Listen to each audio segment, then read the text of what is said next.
Billionaire was about to board when he helped a lost boy, then froze seeing the mother. His ex-welcome to secrets narrated.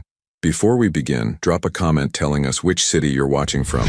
We love seeing how far our stories travel. When the story ends, don't forget to rate it from 0 to 10 and share what you felt along the way. And if you enjoy emotional stories filled with twists and hidden truths, make sure to follow Secrets Narrated so you don't miss the next one. Now, sit back, relax, and enjoy every detail. The pristine marble floors of Denver International Airport gleamed under the harsh fluorescent lights as Evan Whitmore adjusted his Italian leather briefcase and checked his Rolex for the third time in 2 minutes. Gate B47, first class to London, departure in 45 minutes. He could still make it. Evan's reflection in the massive terminal windows showed a man who had everything. Perfectly tailored charcoal suit, platinum cufflinks that cost more than most people's monthly rent, and the kind of confidence that only came from building a billion-dollar logistics empire from nothing. At 44, his dark hair was touched with silver at the temples, his jawline sharp enough to cut glass, and his steel blue eyes held the focused intensity that had made him one of the youngest billionaires in the aviation industry. But tonight, those same eyes carried something else, something he'd been running from for 4 years. Christmas Eve. The airport buzzed with families reuniting, couples embracing, children squealing with excitement about Santa's imminent arrival. Evan moved through the chaos like a ghost, his long strides carrying him past the holiday decorations that seemed to mock his solitude. Get to the gate. Board the plane. Don't think about it. The mantra had worked for 4 years. Every December 24th, he found a reason to be somewhere else. London this time. Far from the memories of Christmas mornings that used to mean something. Far from the ghost of what he'd destroyed. His phone buzzed. Another business call he'd ignore. Nothing mattered except getting on that plane. That's when he heard it. A soft whimpering sound, barely audible over the airport's constant din. Evan's steps slowed despite his urgency. Near the children's play area, a small figure sat hunched on the floor, clutching a red toy car against his chest. The boy looked to be around 3.5 years old, with sandy brown hair that stuck up in impossible directions and tears streaming down his chubby cheeks. He wore a navy blue sweater with a reindeer on the front and tiny jeans that had clearly seen better days. Evan stopped walking entirely. Not your problem. Keep moving. But something about the child's lost expression tugged at a place in his chest he'd thought was permanently closed for business. The boy looked up and their eyes met. Startling blue eyes that seemed eerily familiar. Hey there, buddy. Evan found himself kneeling beside the boy before he'd consciously made the decision to stop. His expensive suit would probably be ruined by the airport floor, but he couldn't bring himself to care.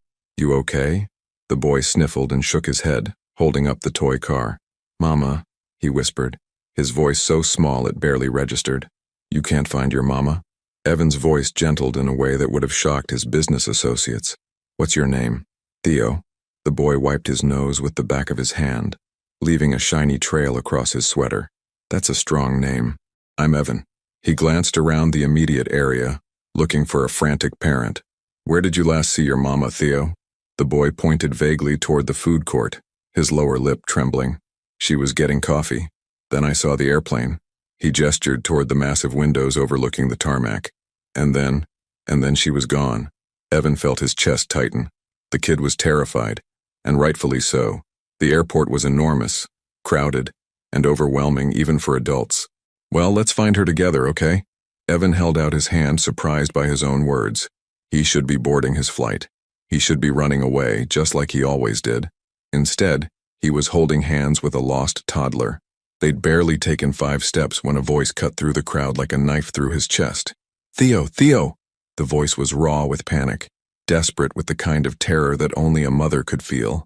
Evan knew that voice, had heard it laugh, whisper sweet words in the dark, and speak his name with love, had heard it say goodbye 4 years ago. The woman running toward them was a vision that stopped time itself. Auburn hair flew behind her like a banner, her green eyes wide with fear and relief. She wore a simple cream sweater and dark jeans, her face flushed from running. At 33, Lila Grant was even more beautiful than he remembered, but there was something different about her now.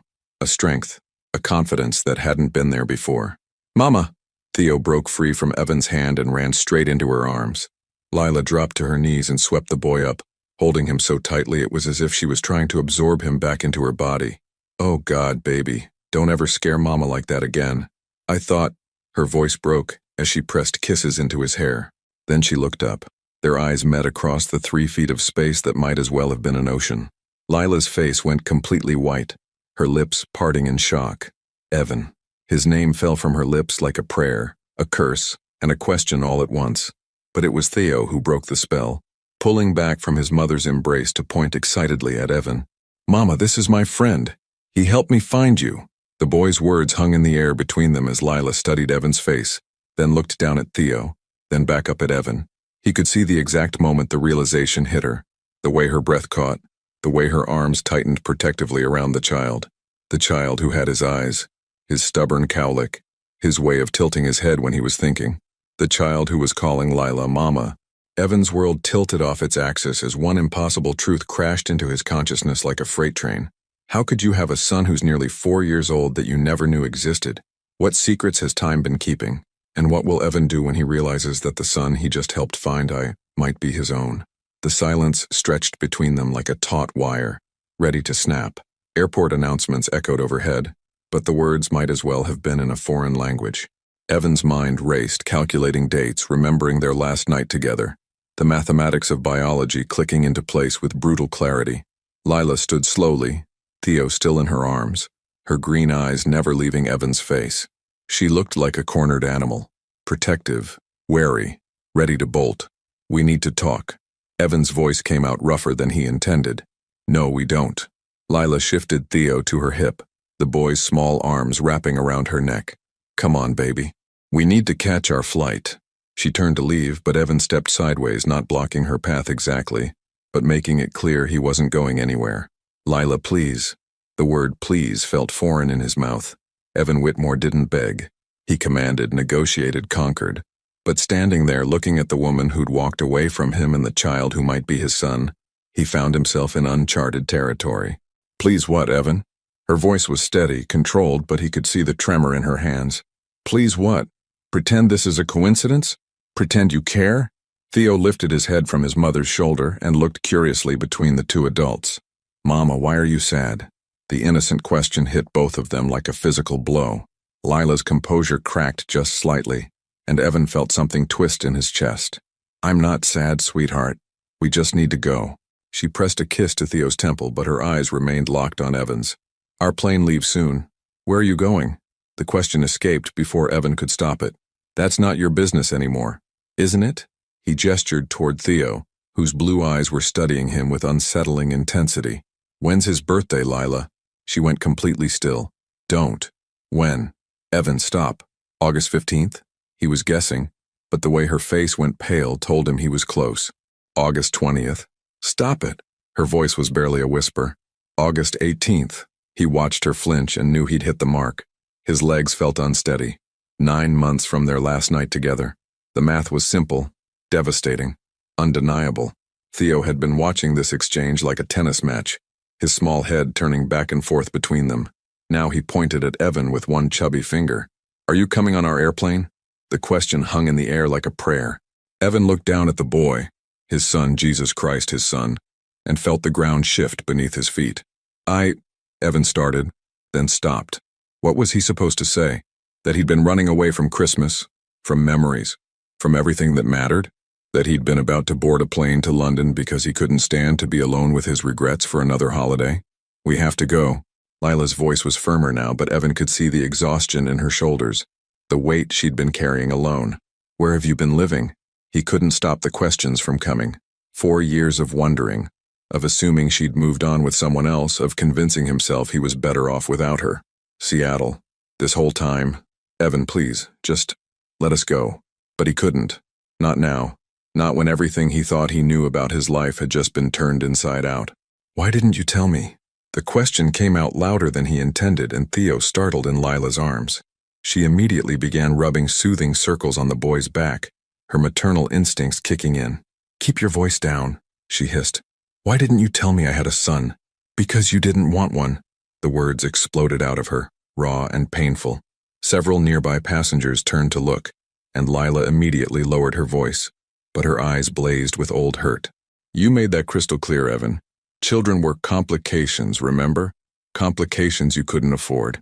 The words hit him like physical blows because they were true. He had said that. Multiple times. Usually when they'd walk past families in the park, or when Lila would pause to coo at babies in restaurants. He'd been building his empire, focused solely on growth, expansion, success. That was different, he said weakly. Was it? Was it really? Tears gathered in her eyes, but she blinked them back fiercely. You were sleeping with your secretary, Evan. You were working 18-hour days and coming home angry when I asked about your meetings with investors who all seemed to be beautiful women half your age. You think I was going to trap you with a baby you didn't want? Theo was getting restless, squirming in her arms. Mama, I'm tired. I know, baby. Just a few more minutes. She bounced him gently, her voice automatically shifting to that soft, musical tone all mothers seem to possess. Evan watched the interaction with fascination and growing pain. This woman had raised his child alone, had gone through pregnancy alone, labor alone, sleepless nights alone, had celebrated first words, first steps, first everything without him. I would have changed, he said quietly. If I'd known, would you have? She looked at him with such profound sadness it took his breath away. Or would you have written checks and hired nannies and convinced yourself that was enough? He opened his mouth to protest, then closed it, because the truth was, he didn't know. The man he'd been 4 years ago might have done exactly that. Mama, who is that man? Theo was looking at Evan again with those impossibly familiar eyes. Lila's jaw tightened. He's someone Mama used to know. Is he nice? The simple question from his son's innocent mouth broke something inside Evan's chest. I try to be, he answered directly to Theo, his voice gentle. Theo smiled, a brilliant, gap-toothed grin that was pure sunshine. I like your watch, it's shiny. Despite everything, Evan almost smiled. Thank you. We really need to go. Lila was already backing away, but Evan could see the conflict in her eyes. Part of her, a small part, wanted to stay to hash this out, to figure out what the hell they were supposed to do now. What flight are you on? Evan, just tell me what flight. She hesitated, then sighed. Southwest 1847 to Seattle. It boards in 20 minutes. He pulled out his phone, fingers flying across the screen. Cancel it. What? Cancel the flight. We need to talk. Really talk. And not here. Not in an airport with a toddler who doesn't understand what's happening. I can't just cancel our flight. We have plans, commitments. I'll get you on another flight. Tomorrow. Next week. Whenever you want. But Lila, he stepped closer, careful not to spook Theo. I just found out I have a son. Don't you think that deserves more than a 5-minute conversation in an airport terminal? She was wavering. He could see it in the way her grip tightened on Theo, in the way she was biting her lower lip. A nervous habit he remembered from their time together. What do you want from us, Evan? The question was so simple, so direct, and yet he didn't have an answer. What did he want? To be a father? To win her back? To make up for 4 years of not knowing his son existed? I want to not be a stranger to my own child. The words hung between them, heavy with possibility and pain. In the distance, a gate agent announced the boarding of Southwest Flight 1847 to Seattle. Lila looked toward the gate, then down at Theo, then back at Evan. The weight of her decision pressed down on all of them as she stood at the crossroads between the life she'd built and the man who'd just walked back into it. The final boarding call for Southwest 1847 to Seattle echoed through the terminal, urgent and unforgiving. Lila closed her eyes, her breath shaky as she held Theo closer to her chest. The boy was getting heavier in her arms, his eyelids drooping with the exhaustion that came with being almost 4 years old and way past his usual bedtime. Mama? Theo's voice was sleepy, confused. Are we going home now? Home. The word hit Evan like a punch to the gut. Home was Seattle. Home was a life he'd never been part of. Home was bedtime stories and scraped knees and birthday parties he'd missed. 3.5 years of home that had happened without him. I don't know, baby, Lila whispered, and Evan could hear the tremor in her voice. Mama's thinking. She looked toward the gate where the last stragglers were showing their boarding passes, then back at Evan. Her green eyes were stormy with conflict, fear, and something else.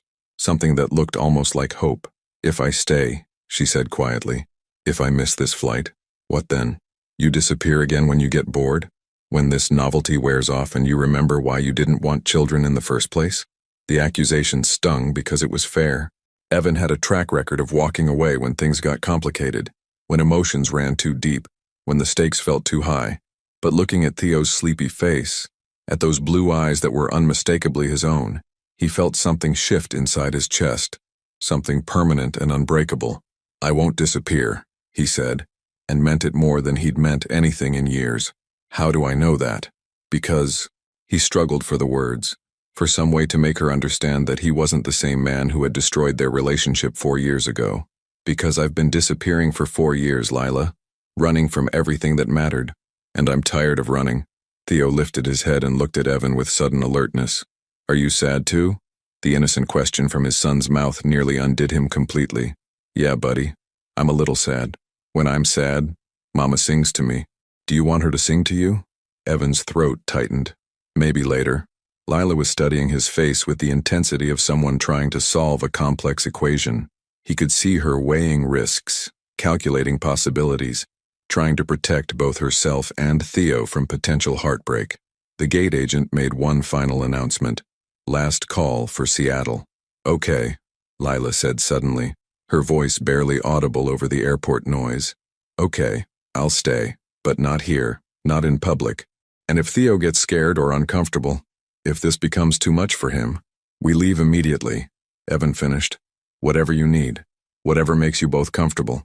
She nodded, then turned toward the gate agent. "Excuse me, I need to speak with someone about changing my flight." 15 minutes later, they were walking through the airport in surreal silence.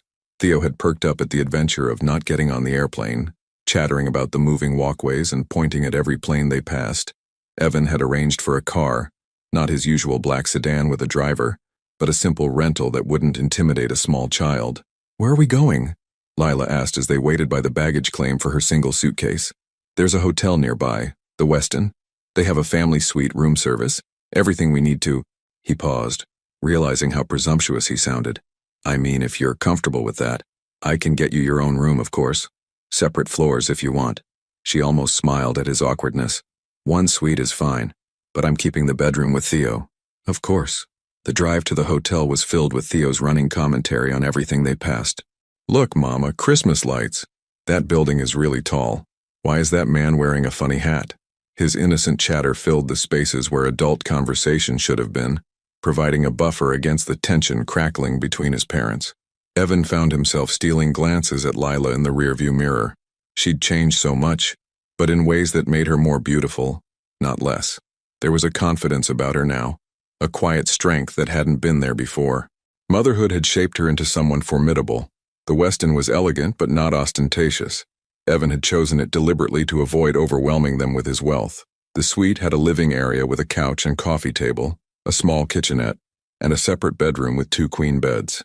"This is fancy," Theo announced, immediately gravitating toward the floor-to-ceiling windows that offered a view of the city lights. "Mama, look how tiny the cars are." Lila set down their suitcase and helped Theo out of his jacket, her movements efficient and practiced. Evan watched the domestic scene with fascination and growing ache.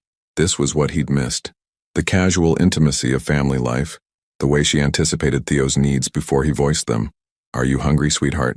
she asked Theo, smoothing his hair. "Can we have room service?"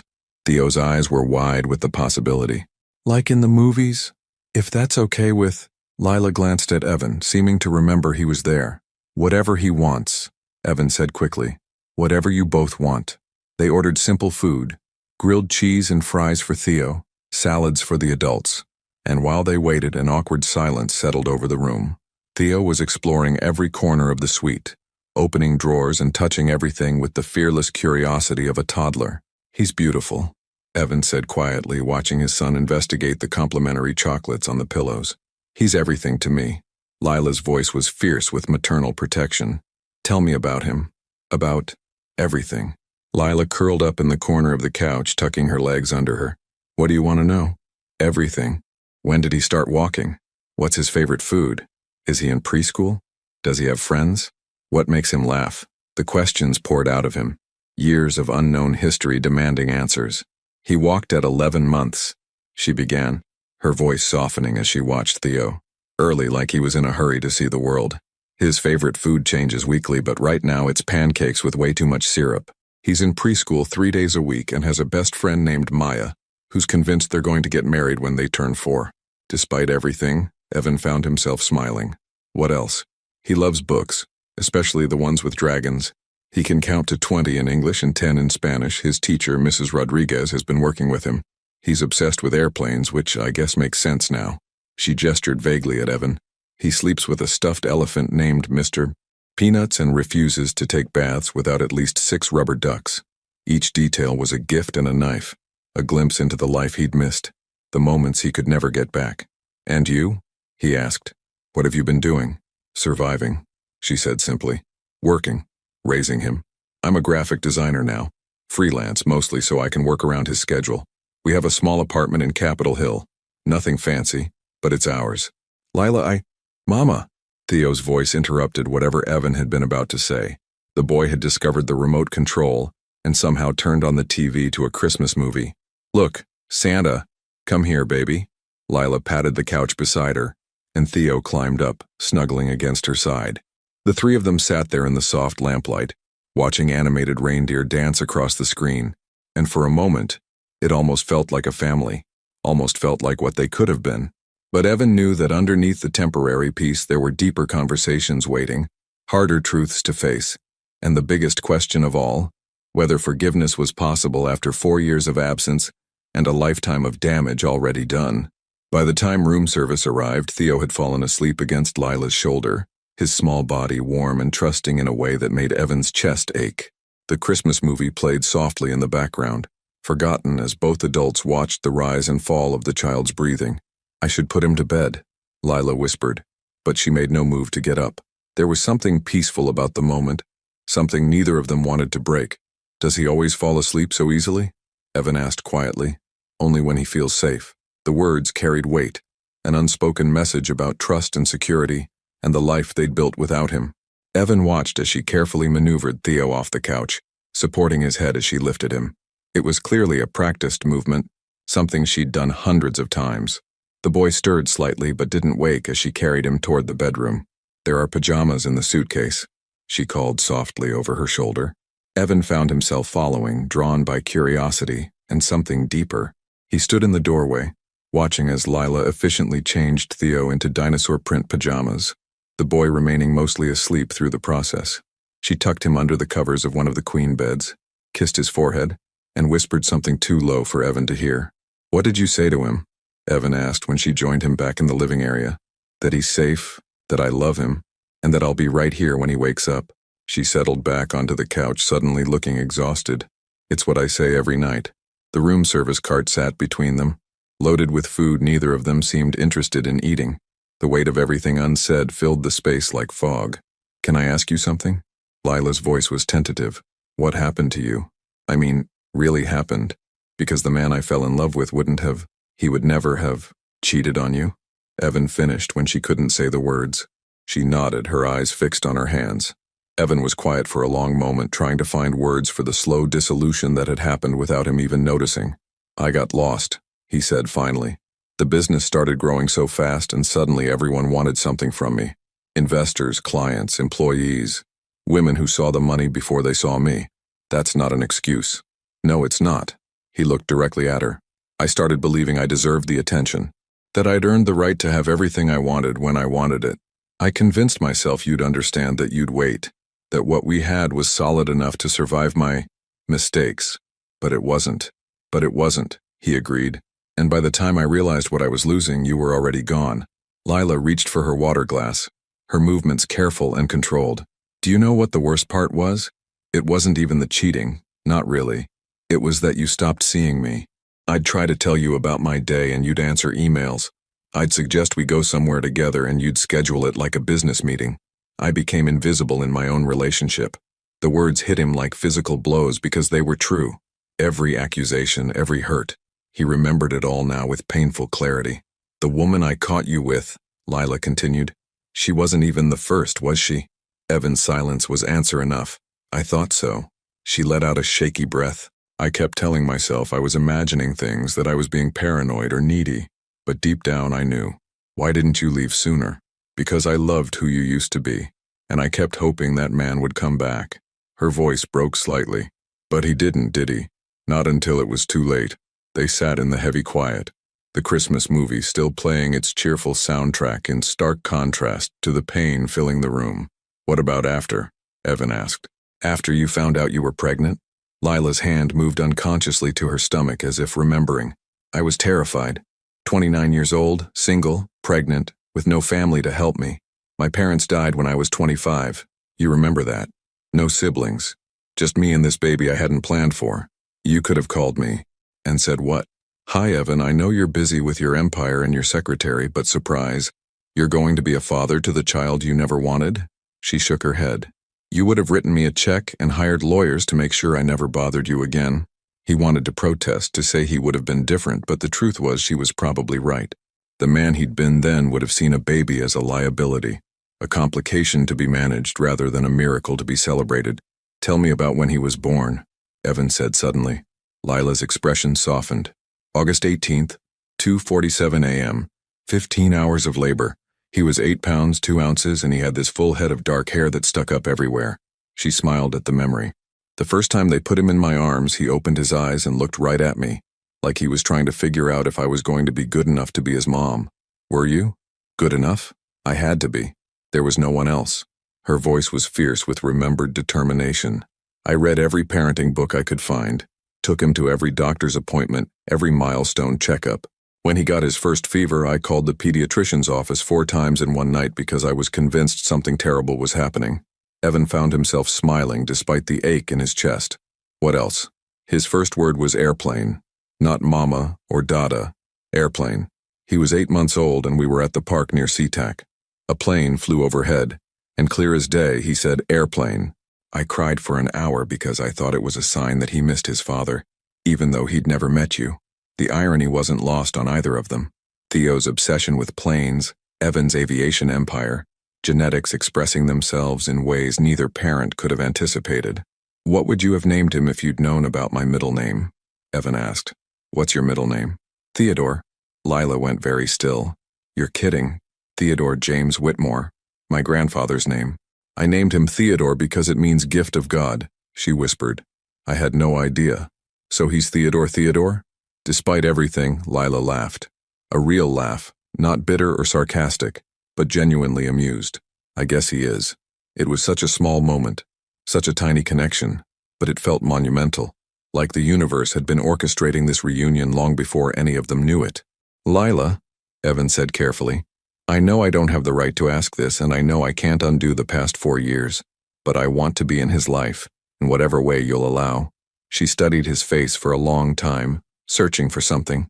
"You'll have to prove it, not with money or grand gestures, but with consistency, with showing up. Theo's been hurt by people leaving before, babysitters who didn't work out, my ex-boyfriend who decided he wasn't ready to be a stepfather after 6 months." "You had a boyfriend?" The question came out sharper than he intended, and Lila raised an eyebrow. "I had a life, Evan.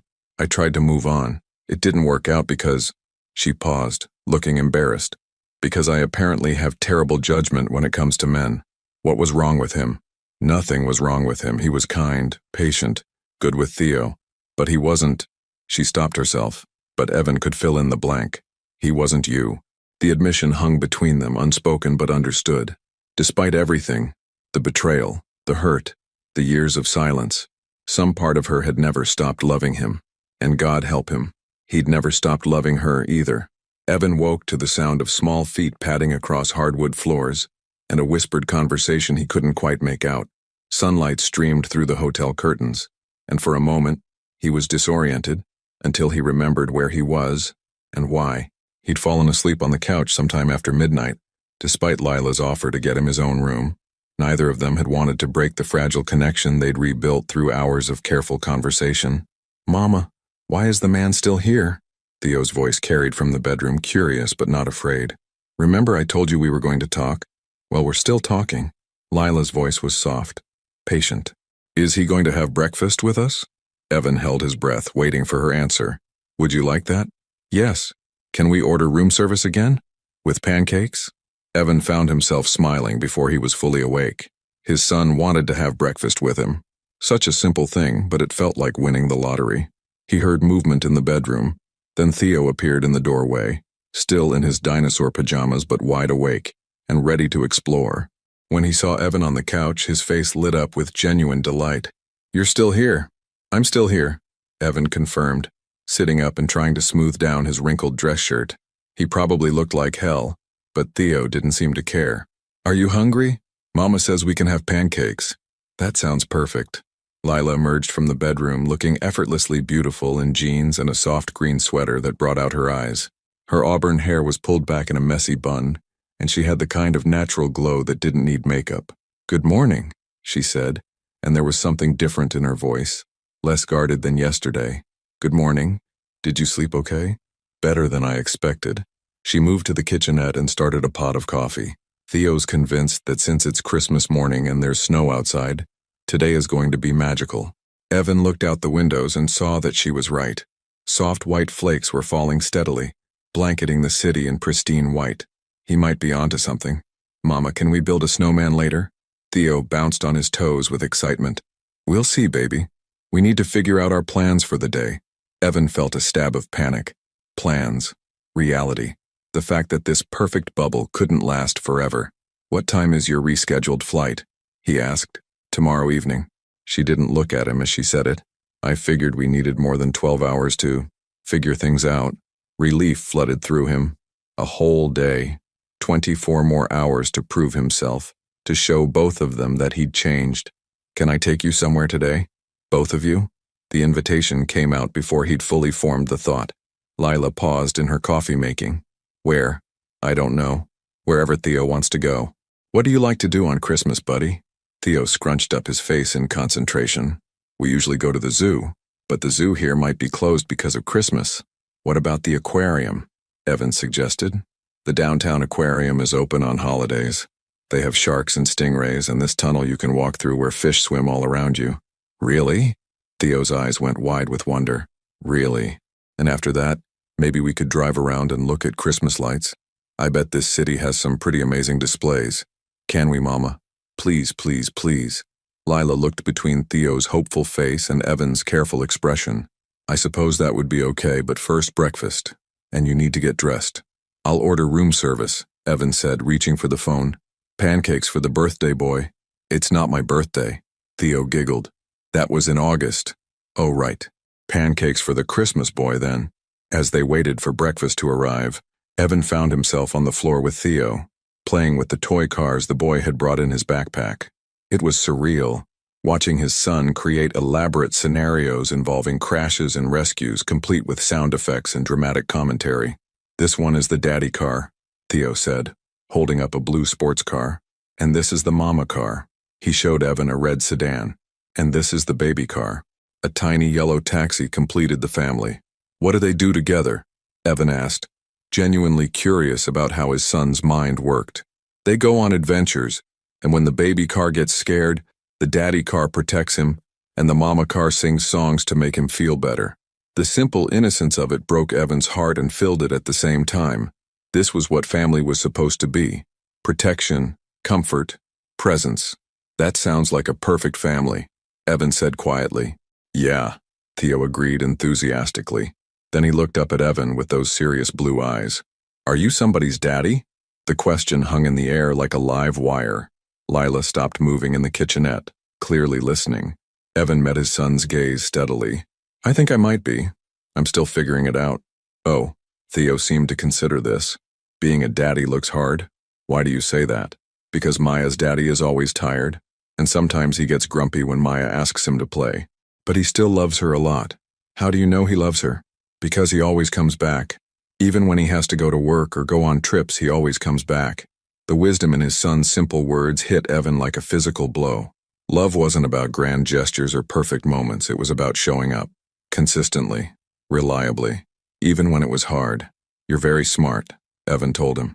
"I know," Theo said matter-of-factly, then went back to his cars.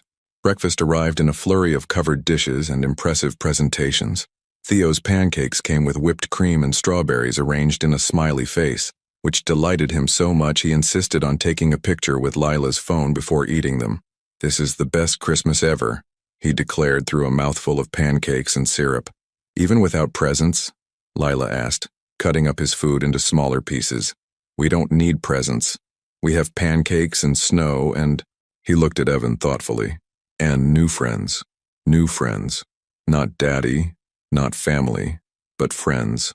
It was a start, more than Evan had any right to hope for. After breakfast, they bundled up for their adventure. Theo was beside himself with excitement as they took the elevator down to the lobby, chattering nonstop about fish and sharks and Christmas lights. The rental car felt different today, less like strangers sharing a ride, and more like something approaching a family outing. Theo was secured in a car seat Evan had somehow procured overnight. Lila didn't ask how, and he kept up a running commentary on everything they passed. Look, Mama, that building has a Christmas tree on top. I see it, baby. And that one has lights shaped like snowflakes. The aquarium was magical through a child's eyes. Theo pressed his face against every glass wall, oohing and eyeing at jellyfish and sea turtles and tropical fish in impossible colors. When they reached the shark tunnel, he grabbed both Evan's and Lila's hands without thinking, creating a chain between them as hammerheads glided overhead. I'm not scared, he announced, though his grip tightened when a particularly large shark swam directly above them. You're very brave, Evan told him and meant it. Braver than you? Theo challenged. Much braver than me. They spent 3 hours wandering through underwater worlds, and Evan found himself relaxing in a way he hadn't in years. There were no business calls, no meetings, no deadlines. Just the simple pleasure of watching his son discover new things. But it was the quiet moments that affected him most. The way Theo automatically reached for Lila's hand when they crossed busy areas. The way she anticipated his needs before he voiced them. Pulling out snacks when he got cranky and suggesting bathroom breaks before he asked. The way they moved together with the easy choreography of a partnership built over years. He was the outsider here, the newcomer trying to find his place in an already perfect system. But for the first time in his adult life, being an outsider didn't make him want to conquer or possess. It made him want to earn his way in. As they prepared to leave the aquarium, Theo tugged on Evan's coat sleeve. Can I tell you a secret? He whispered. Evan knelt down to the boy's level. Of course. Theo cupped his small hands around Evan's ear. I think my mama likes you. The innocent observation sent warmth spreading through Evan's chest. He glanced over at Lila, who was buying postcards at the gift shop, unaware of her son's matchmaking efforts. What makes you think that? Evan whispered back. She keeps smiling when she looks at you, and she only does that when she's happy, out of the mouths of babes. Evan realized the boy was right. Lila had been smiling more today, her guard dropping incrementally as the hours passed. Can I tell you a secret too? Evan asked. Theo nodded eagerly. I think you and your mama are the best Christmas present I could ever get. The boy's face broke into the kind of pure, joyful grin that could power a small city. Really? Really. But even as he said the words, Evan knew that tomorrow was coming. Tomorrow when Lila would take Theo back to Seattle, back to their real life, and he'd be left to figure out how to be part of a family he'd only just discovered existed. By late afternoon, snow was falling more heavily, transforming Denver into a winter wonderland that made even Evan, who'd traveled the world, stop and stare in wonder. They'd spent the day touring the city's Christmas light displays, driving slowly through neighborhoods where houses competed for the most spectacular decorations. Theo had fallen asleep in his car seat during the last stop, exhausted from excitement and sugar from the hot chocolate they'd shared at a holiday market. Lila sat quietly in the passenger seat, watching the snow collect on the windshield. He had a good day, she said softly, glancing back at their sleeping son. So did I. Evan turned down a side street lined with houses covered in twinkling lights. I can't remember the last time I just enjoyed something without thinking about work or schedules or what came next. You used to be like that, before everything changed. They drove in comfortable silence for a while, the only sounds being Theo's soft breathing and the gentle swish of windshield wipers. The city looked magical in the snow, like a snow globe someone had shaken and set down to settle. Can I ask you something? Lila's voice was hesitant. What happened to your company? I mean, I know it's successful, but what happened to the man who built it? Evan considered the question as he navigated through the snowy streets. I think I got addicted to the chase, to winning. Every deal had to be bigger, every quarter had to beat the last. Somewhere along the way, I forgot why I started the business in the first place, which was freedom. I wanted to be my own boss, make my own decisions, build something that mattered. He laughed, but there was no humor in it. Instead, I became a slave to everything I thought I wanted. Lila was quiet for a long moment. And now? Now I'm wondering what the point of all of it was if I have no one to share it with. They pulled into the hotel parking garage as the snow continued to fall. Evan carefully lifted the still sleeping Theo from his car seat, surprised by how natural it felt to hold his son. The boy stirred slightly but remained asleep, his small hand curling around Evan's shirt collar. Back in the suite, Lila efficiently changed Theo into pajamas and tucked him into bed while Evan watched from the doorway. She'd done this routine thousands of times, but tonight felt different. Tonight, there was someone there to witness the quiet devotion of her love. "Sweet dreams, my brave boy," she whispered, kissing Theo's forehead. "Tomorrow we go home, but tonight we're safe and warm and together." The word home hit Evan like a cold splash of reality. Tomorrow. Their flight was at 7 p.m. In less than 24 hours they'd be gone, and this magical interlude would be over. When Lila joined him in the living room, she looked as deflated as he felt. "What happens now?" she asked, settling onto the couch with her legs curled under her. "I don't know, I've been trying not to think about it." "Well, we have to think about it. We have to figure out logistics, schedules, how this is going to work with Theo." Evan sat down beside her, close enough to catch the faint scent of her perfume, something light and floral that he remembered from before. "What do you want, ideally?" Lila was quiet for so long, he thought she might not answer. When she finally spoke, her voice was barely above a whisper. "I want him to have a father who shows up, not just with money or presents, but really shows up. For school plays and scraped knees and bedtime stories and ordinary Tuesday afternoons when nothing special is happening." "And what about you?" His voice was equally quiet. "What do you want for you?" She met his eyes and he saw something vulnerable there, something she'd been guarding carefully. "I want to stop being afraid." "Afraid of what?" "Of trusting you again. Of letting him love you and then watching you disappear when things get difficult." Her voice broke slightly. "Of admitting that I never stopped missing you, even after everything you put me through." The confession hung between them like a bridge neither was sure they should cross. Evan reached out slowly, giving her time to pull away, and took her hand. "I know I don't deserve another chance. I know I have to earn your trust and his love. But Lila," he squeezed her fingers gently, "I'm not the same man who hurt you. I can't promise I'll be perfect, but I can promise I'll never stop trying to be worthy of you both." "How do I know that? How do I know this isn't just guilt or some midlife crisis?" Evan was quiet, thinking about her question. "Because yesterday morning I was getting on a plane to run away from everything that reminded me of you. And today the thought of you taking him back to Seattle and me going back to my empty life feels like dying." Lila's eyes filled with tears. "Don't say things like that unless you mean them. I've never meant anything more in my life." They sat there holding hands in the soft lamplight, the Christmas tree in the corner casting colorful shadows on the walls. Outside snow continued to fall, blanketing the world in pristine white. "If we try this," Lila said finally, "if we really try to make this work, it has to be different this time. I won't be invisible again, Evan. I won't be something you fit in between meetings. You'll never be invisible to me again, I promise." She studied his face for a long moment, searching for sincerity, for some sign that this time would be different. Whatever she saw there must have satisfied her because she nodded slowly. "Okay, we can try, but slowly, carefully. And if you hurt him, if you hurt either of us, I won't. You don't know that. You can't know that. You're right.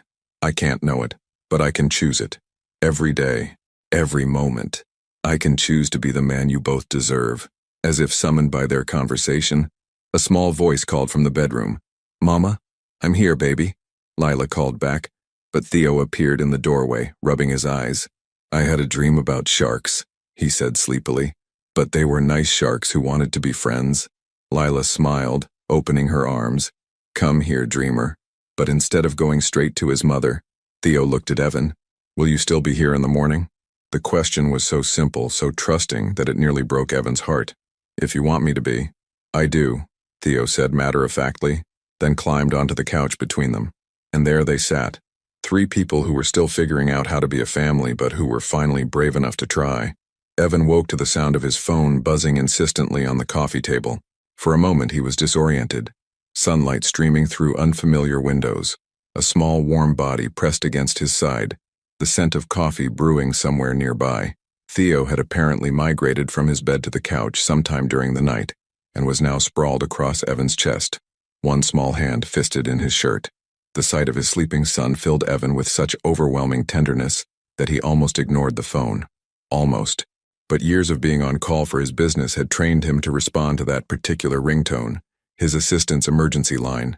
He carefully extracted himself from under Theo and answered quietly, "This better be life or death, Miranda." "Sir, I'm so sorry to bother you on Christmas, but we have a situation. The Singapore deal. Something's gone wrong.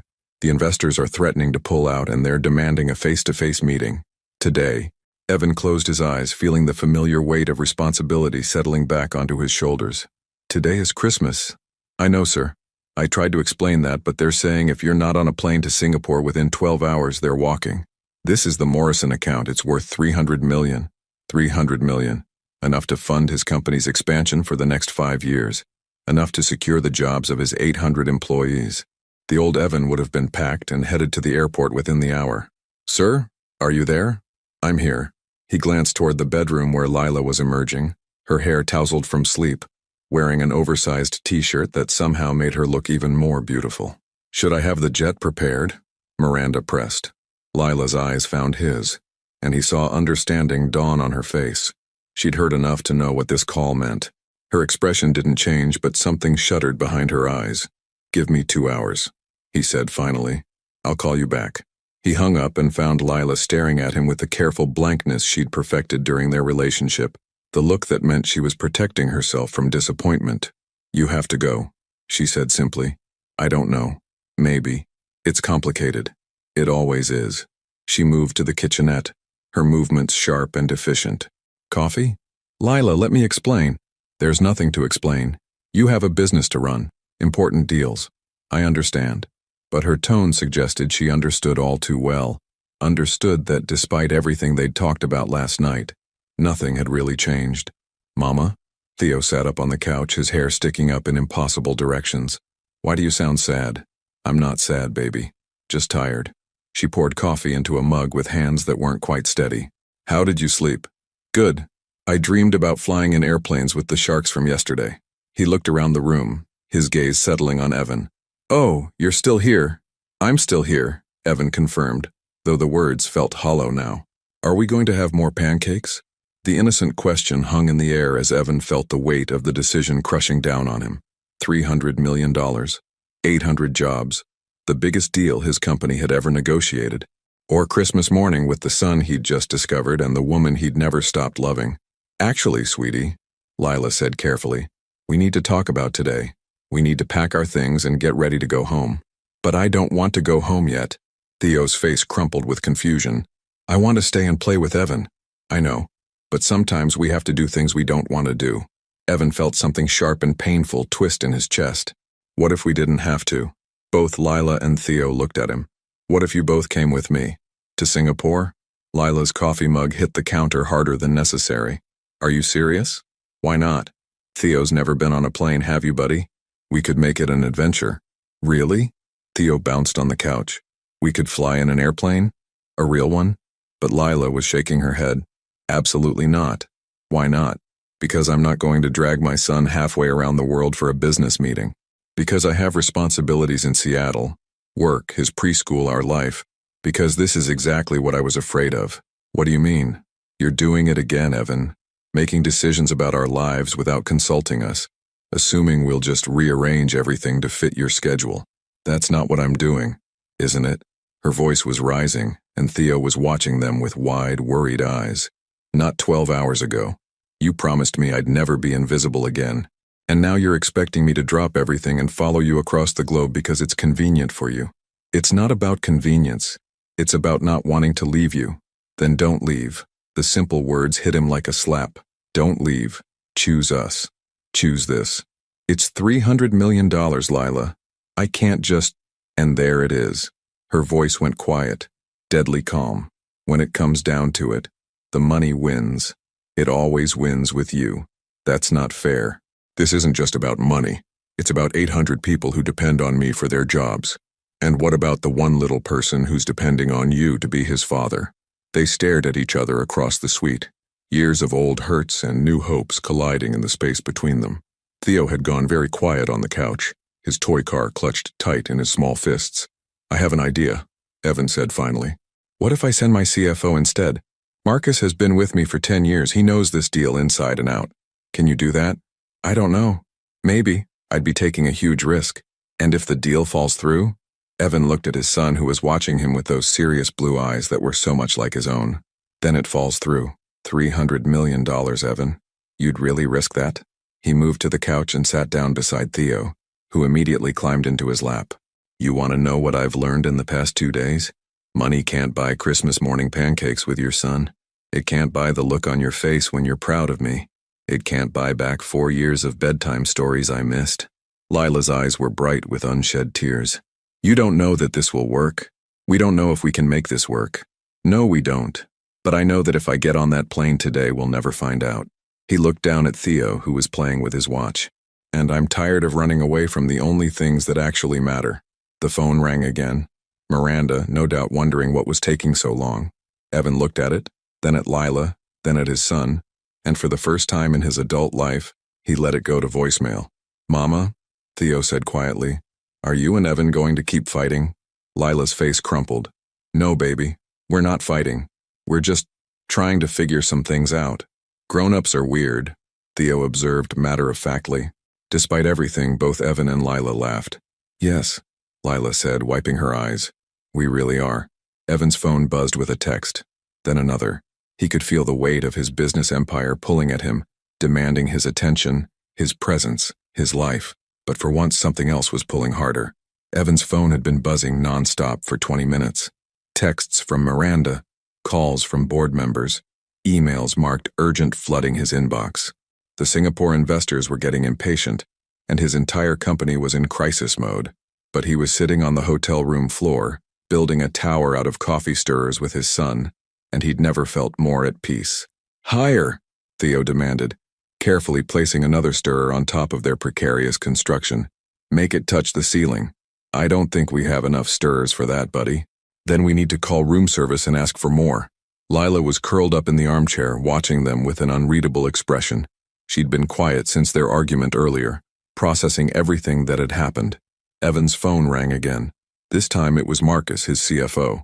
I should take this, he said apologetically, stepping away from the tower. Evan, what the hell is going on? Miranda says you've gone radio silent on the biggest deal in company history. Marcus, I need you to go to Singapore. What? Now? Today? Right now. I'm sending the company jet. You know this deal better than anyone except me. You can handle it. Evan, are you insane? These investors specifically requested you. They won't accept a substitute, especially not last minute. Evan watched Theo carefully add another stirrer to their tower, his tongue poking out in concentration. Then we'll lose the deal. The silence on the other end was deafening. Did you just say we'll lose $300 million? That's what I said. Have you lost your mind? What could possibly be more important than... I found him, Marcus. Found who? My son. I have a son. Another long silence. Marcus had been with the company since the beginning. He'd watched Evan's relationship with Lila fall apart, had seen him become increasingly isolated and work-obsessed. Jesus, Evan, are you sure? I'm sure. Evan glanced at Lila, who was pretending not to listen. And I'm not losing him again. Okay, I'm on my way to Singapore. But Evan, if this deal falls through, the board is going to have questions. Let them ask. After he hung up, the room felt unnaturally quiet. Even Theo seemed to sense the gravity of what had just happened. Did you just risk your entire company for us? Lila's voice was barely above a whisper. I risked a deal. The company will survive. A $300 million deal, Evan. That's not just money, that's people's livelihoods. Marcus will pull it off. He's brilliant. But Lila was shaking her head. What if he doesn't? What if this destroys everything you've built? Then I'll build something else. He sat back down beside Theo, who immediately handed him another stirrer. Something that doesn't require me to choose between success and the people I love. You don't love us, Lila said quietly. You can't. You've known him for 2 days. The words hit him like a physical blow. Don't tell me what I feel. I'm trying to protect him, Evan. And myself. This is all happening so fast. And when things don't work out, why are you so sure they won't work out? Because. The word exploded out of her, startling Theo. She immediately lowered her voice, but her eyes were blazing. Because I've been here before. I've watched you choose everything else over me. I've seen you promise to change and then fall right back into the same patterns. This is different. Is it? Or are you just feeling guilty about missing 4 years? Evan felt his temper flare. You think I'm here out of guilt? I don't know why you're here. I'm here because the moment I saw him, everything else stopped mattering. Their raised voices had upset Theo, who was looking between them with worried eyes. Don't fight, he said in a small voice. Please don't fight. Both adults immediately deflated, the fight going out of them at their son's distress. Come here, baby, Lila said, opening her arms. Theo climbed into her lap and she held him close. I'm sorry. Mama didn't mean to get loud. Are you still friends? Theo asked, looking at Evan. We're still friends, Evan assured him. Sometimes friends disagree, but that doesn't mean they stop caring about each other. Oh, Theo seemed to consider this. Like when me and Maya fight about who gets to be the princess. Exactly like that. Lila was quiet for a long moment, holding Theo and staring out the window at the snowy city. There's something I need to tell you, she said finally. Something I should have told you yesterday. Evan felt his stomach drop. What?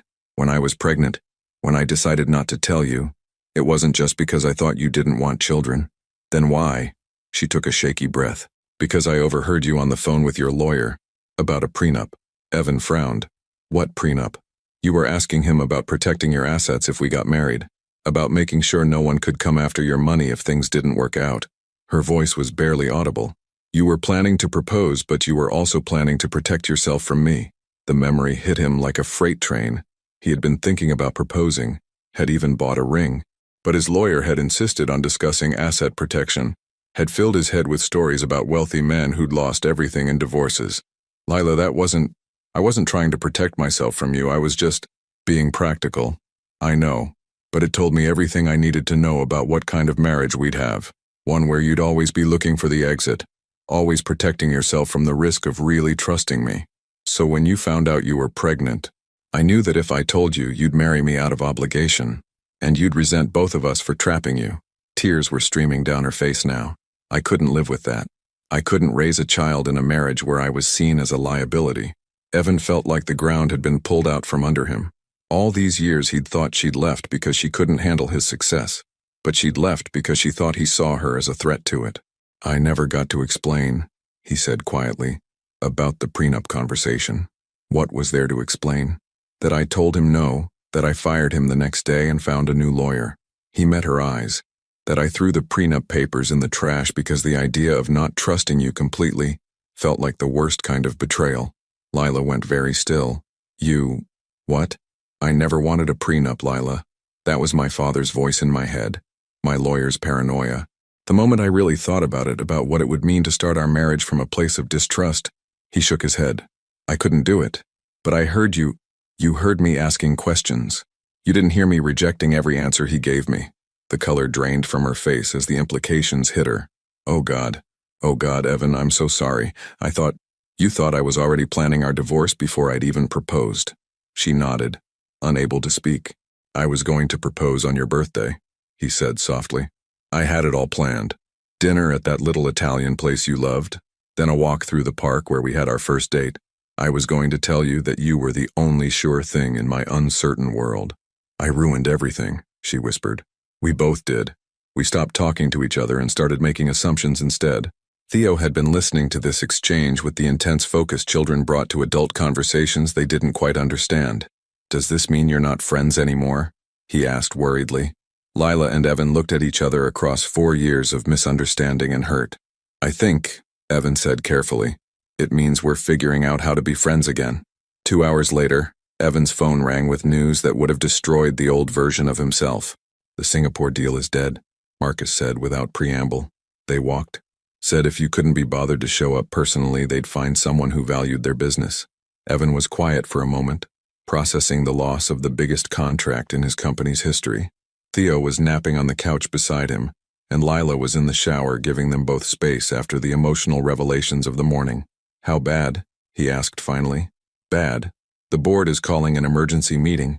Stock will probably take a hit when this goes public. And Evan, Marcus paused. There are already rumors that you've lost focus. Some of the major investors are getting nervous. Let them be nervous. This could cost you control of your own company. Evan looked down at his sleeping son, at the way Theo's hand was curled around his finger even in sleep. Then maybe it's time for a change. Jesus, you really have lost your mind. Maybe, or maybe I've finally found it. After he hung up, Evan sat in the quiet hotel room watching snow fall outside the windows. Everything he'd built over the past decade was potentially crumbling, and he felt peaceful. For the first time in years, he felt like himself again. Lila emerged from the bathroom, her hair damp and her face scrubbed clean of makeup. She looked younger somehow, more like the woman he'd fallen in love with all those years ago. "Bad news?" she asked, noting his expression. "The worst. The deal fell through. The board is in revolt. I might lose my company." She sat down across from him, her eyes searching his face. "And how do you feel about that?" "Relieved," he said, surprising himself with the honesty. "Terrified, but relieved." "Why relieved?" "Because for 4 years I've been carrying this weight, this constant pressure to be bigger, better, more successful. And I'm tired, Lila. I'm so tired of being that man." "What would you do if you lost the company?" Evan considered the question seriously. "Start over. Build something smaller, something that matters. Maybe focus on sustainable aviation or pilot training programs for underprivileged kids." He smiled at the thought. Something Theo could be proud of when he's old enough to understand. "You'd really do that? Give up everything you've built?" "I'd give up everything I've built for a chance to build something better." Theo stirred on the couch, blinking sleepily. "Are we still at the hotel?" "We're still here, buddy," Evan said gently. "Good. I like it here." Theo sat up, his hair sticking up in impossible directions. "Can we stay forever?" Lila and Evan exchanged glances. The question of what happened next had been hovering over them all day. "Theo, we need to talk about that," Lila said carefully. "About what happens when we go home to Seattle." "I don't want to go home without Evan," Theo said matter-of-factly. "He's my friend." "I know, sweetie, but Evan has his own home, his own life." "Actually," Evan interrupted, "I've been thinking about that." Lila raised an eyebrow. "Thinking about what?" "Seattle's a beautiful city. Good business opportunities. Amazing coffee." He paused, his heart racing. "I could relocate." "Evan, I'm serious. I could move my headquarters there, or start something new. Be close to Theo." "Close to?" He looked directly at her. "Close to both of you. You can't just uproot your entire life." "Why not? You did it. You built a whole new life in Seattle, raised an amazing kid, started a career.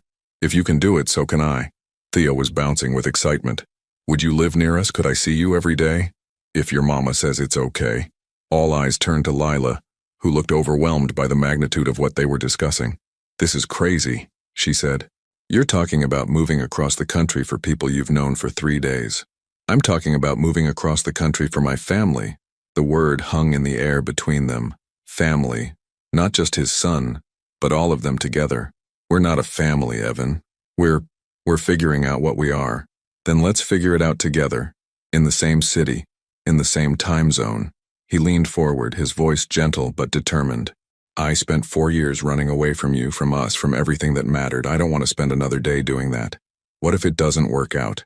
What if we try this and we're just too damaged, too different now? Then at least we'll know we tried. And Theo will have his father in his life, which is what matters most." Theo had been following this conversation with intense concentration. Now he climbed off the couch and stood between his parents, looking from one to the other. "I have an idea," he announced solemnly. "What's that, buddy?" Evan asked. "We could have a trial run." Both adults stared at him in amazement. "Where did you learn about trial runs?" Lila asked. "Miss Rodriguez at school. She said when things are hard, you try them for a little bit first to see if they work." Evan found himself grinning. "That's brilliant. What kind of trial run were you thinking?" Theo screwed up his face in concentration. Maybe Evan could come visit us in Seattle. For a week? And if he likes it and we like it, then he could stay longer." "Out of the mouths of babes," Lila murmured. "What do you think, Mama?" Theo looked at her hopefully. "Could Evan come visit us?" Lila was quiet for a long moment, and Evan could practically see the war being fought behind her eyes. Fear versus hope. Past pain versus future possibility. "A trial run," she said finally. 1 week. You'd stay in a hotel?" "Of course. And we'd take things slowly. No pressure, no expectations. Whatever you're comfortable with. And if it doesn't work out, if this is just holiday magic that doesn't survive real life, then we figure out how to co-parent from a distance without making it weird. Deal." She looked at Theo, who was practically vibrating with excitement, then back at Evan. 1 week. Starting after New Year's. When things go back to normal. "I can't wait," Evan said, and meant it more than he'd ever meant anything. Yay! Theo threw himself at both of them, wrapping his small arms around their necks and pulling them into an impromptu family hug. And for the first time since that terrible day 4 years ago when everything had fallen apart, Lila allowed herself to hope that maybe, just maybe, some things could be put back together.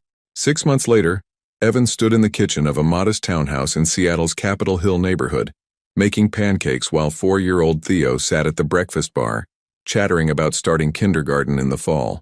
And Maya's going to be in my class, and Tommy too. And Miss Rodriguez said kindergarten is where big kids learn to read chapter books. Theo listed excitedly, counting on his syrup-sticky fingers. That sounds exciting, Evan said, flipping a pancake with perhaps more flair than necessary, earning an impressed whoa from his son. The trial week had turned into a month, then 3 months, and finally Evan had sold his Denver penthouse and made the move official. He'd stepped down as CEO of his company, keeping a minority stake but turning day-to-day operations over to Marcus, and started a smaller aviation consulting firm focused on sustainable technology. It wasn't the empire he'd built before, but it was something he could be proud of. Something that didn't require 18-hour days or constant travel. Something that left room for school pickup and bedtime stories and Saturday morning pancakes. Is Mama coming down for breakfast? Evan asked, though he already knew the answer. Lila had been working late on a big project for a nonprofit organization. Her freelance business had grown into something much larger than either of them had expected. She's in the shower. She said to tell you she'll be down in 5 minutes and that you better not eat all the pancakes before she gets here. Evan grinned. Some things never changed. Lila's sweet tooth, her inability to function before her first cup of coffee, the way she hummed old songs when she thought no one was listening. Other things had changed dramatically. Like the fact that she was living in his townhouse now, not just visiting. Like the way she'd fallen asleep in his arms last night after they'd stayed up talking about Theo's school, their work, their carefully rebuilt relationship. Like the small velvet box currently hidden in his sock drawer upstairs. Morning, boys. Lila appeared in the doorway, her damp hair pulled back in a messy bun, wearing one of Evan's old Stanford t-shirts that hit her mid-thigh. She looked rumpled and beautiful and absolutely perfect. Morning, beautiful, Evan said, leaning over to kiss her cheek as she passed. Pancakes, she said, stealing a piece from Theo's plate. My favorite. Hey, those are mine, Theo protested, but he was giggling. I'll make more, Evan assured them both. We have all morning. It was true. Saturday mornings had become sacred in their house. No work calls, no urgent emails, just the three of them being a family. Lila poured herself coffee and leaned against the counter, watching Evan cook with a soft smile. What time do we need to leave for the school visit? Not until noon. The kindergarten orientation is pretty informal. Evan glanced at her. Are you nervous about him starting big school? A little. It feels like such a big step. He's growing up so fast. She moved to the kitchenette and started a pot of coffee. Sometimes I can't believe my baby is starting real school. He's going to do great. He's smart, confident, and he's got the best mom in the world. What if he's not ready? What if he misses us too much? Evan set down his spatula and moved to stand in front of her. Then we'll be right there to pick him up. But Lila, look at him. He gestured toward Theo, who was building a tower with his pancake pieces. He's ready for this adventure. Evan, her voice was soft, touched. I have something for you, he said suddenly. For both of you, actually. It's not my birthday, Lila said, confused. And it's not Christmas, Theo added helpfully. No, but it's special anyway. Evan took a deep breath, his heart pounding. Stay right here. Don't move. He disappeared upstairs, leaving Lila and Theo looking at each other in bewilderment. What do you think he's getting? Theo whispered. I have no idea, baby. When Evan returned, he was carrying a manila folder and the small velvet box, though he kept the box hidden behind his back. Okay, he said, his voice slightly shaky with nerves. Theo, this is for you first. He handed the folder to his son, who opened it with intense concentration, his face scrunching up as he tried to read the official-looking documents inside. I can't read all these big words, Theo said. They're adoption papers, Evan said quietly. If you want, if your mama says it's okay, I'd like to adopt you, officially, legally, so that you're not just my son in my heart, but on paper too.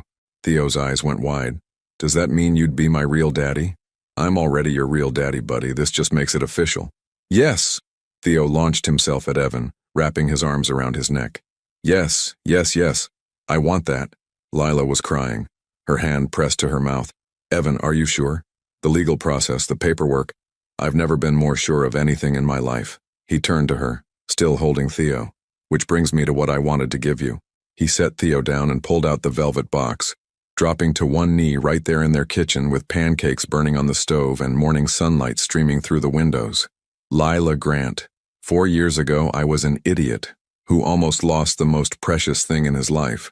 You gave me a second chance I didn't deserve, and you've made me a better man than I ever thought I could be. His voice was thick with emotion. I love you. I love our son. I love the life we've built together, and I want to keep building it for the next 50 years. He opened the box, revealing a simple, elegant solitaire. Nothing flashy or ostentatious, just perfect. Will you marry me? Lila was sobbing now, happy tears streaming down her face. You're really doing this? Proposing to me in our kitchen in your old t-shirt while our son eats pancakes? Is there anywhere else you'd rather be? She looked around their kitchen, at Theo bouncing excitedly on his stool, at the half-eaten pancakes and scattered newspapers, at the coffee maker they'd fought over counter space for, and the pictures on the refrigerator documenting their new life together. No, she said, laughing through her tears. There's nowhere else I'd rather be. Is that a yes? That's a yes. Evan slipped the ring onto her finger with shaking hands, then stood and kissed her while Theo cheered, and the smoke detector started beeping, because the pancakes had indeed burned. I love you, Evan whispered against her lips. I love you too, she whispered back. All of you. This whole beautiful, messy, perfect life. Are we going to be a real family now? Theo asked, tugging on both their hands. We've always been a real family, Lila said, pulling him into their embrace. Now we're just making it official. Like the adoption papers? Exactly like the adoption papers. They stood there in their kitchen, holding each other while the smoke alarm blared and the winter sun painted everything gold, and Evan knew with absolute certainty that this was what happiness looked like. Not a boardroom victory or $1 million deal, but pancakes and proposals and the promise of forever with the people who mattered most. Some love stories begin with grand gestures and fairy tale moments, but the best ones, the ones that last, begin with the simple decision to choose each other every day in all the ordinary moments that make up a life. And as Theo helped them clean up the burned pancakes while planning their joint birthday engagement adoption celebration, Evan realized that sometimes the best things in life really do come to those who stop running long enough to let love catch up. 5 years later, the morning sun streamed through the windows of the Whitmore family's kitchen as Lila adjusted 8-year-old Theo's tie for the 3rd time. He was squirming with barely contained excitement, his dark hair finally tamed into something resembling respectability. Mom, it's fine, he protested, though his grin was infectious. I look good enough. You look perfect, she said, stepping back to admire her son, their son, in his miniature black suit. Your baby sister is going to be so proud to have you as her big brother today. Through the kitchen window, Lila could see Evan in the backyard, setting up chairs for the intimate christening ceremony they'd planned. At 49, he was even more handsome than the day she'd fallen in love with him, his temples now fully silver, his face lined with the kind of wrinkles that came from years of genuine laughter. Is Dad nervous? Theo asked, following her gaze. Probably. You know how he gets when everything has to be perfect for you kids. He wasn't nervous when Emma was born. Lila smiled, remembering. Yes, he was. He just hid it better. 2-year-old Emma Rose Whitmore was currently napping upstairs, blissfully unaware that today was her official welcome into the world. She had Evan's blue eyes and Lila's stubborn streak, and she'd had her father wrapped around her tiny finger from the moment she'd arrived. The kitchen door opened, and Evan stepped inside, his sleeves rolled up, a satisfied expression on his face. Everything's ready outside. The photographer should be here any minute, and your mother just pulled up. Grandma's here. Theo shot toward the front door like a rocket. Evan moved to stand behind Lila, wrapping his arms around her waist and resting his chin on her shoulder. How are you feeling, Mrs. Whitmore? Happy, she said simply, leaning back against his chest. Grateful. Sometimes I still can't believe this is our life. Believe it. He pressed a kiss to her temple.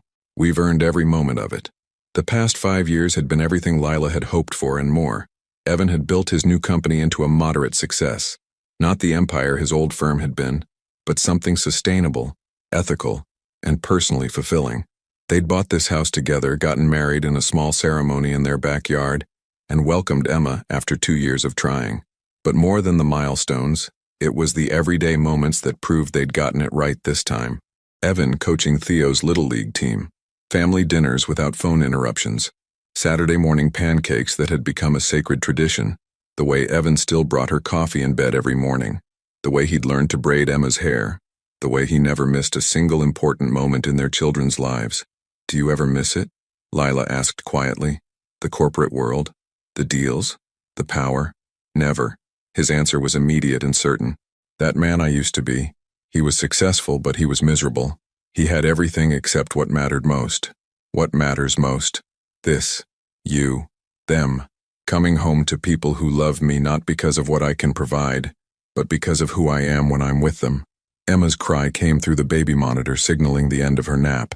Evan automatically moved toward the stairs, but Lila caught his hand. I'll get her. You should finish getting ready. Are you sure? I don't mind. I know you don't. She stood on her tiptoes to kiss him softly.